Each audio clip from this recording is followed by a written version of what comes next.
My name is Danielle Skropeta and I'm a Professor in Medicinal Chemistry at the University of Wollongong in Australia, and I'm here visiting at KIT as part of the International Excellence Fellowship program. I'm really grateful for the opportunity to be here on this program. The research that I'm doing here at KIT is related to cancer drug development, and in particular we're trying to make new cancer drugs that are less toxic, have less side effects, more effective and particularly effective against metastasis. So metastasis is what causes a lot of death in cancer. My host here is Professor Véronique Orian-Rousseau, and she is at the Institute of Biological and Chemical Systems. I am a cancer biologist and Danielle is a chemist, and therefore we need chemists to design molecules that could block tumor progression and metastasis. And this institute is an interdisciplinary institute where chemists and biologists are collaborating, and the work of Danielle fits extremely well to this institute and to our aims, basically. So the highlight of being here is definitely the environment. This is a wonderful, very stimulating environment for science. Just being part of the group are so welcoming.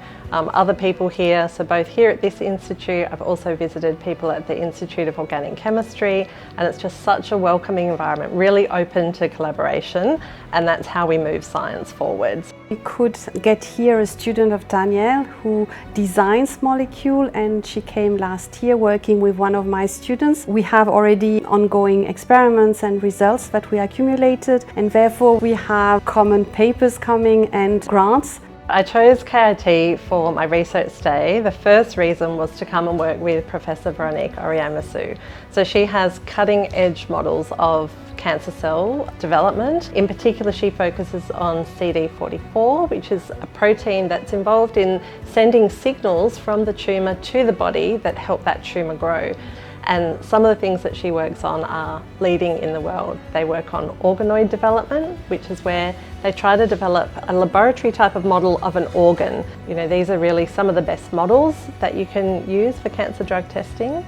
And then another reason to come to KIT is just that broader environment. So many other wonderful people to meet with. The director of the institute here, Stefan Breze. All of the people in the institute have just been so welcoming, and there's always something on. Fantastic seminar series, other international excellent fellows to meet with, and yeah, the whole environment's just really inspiring to be part of.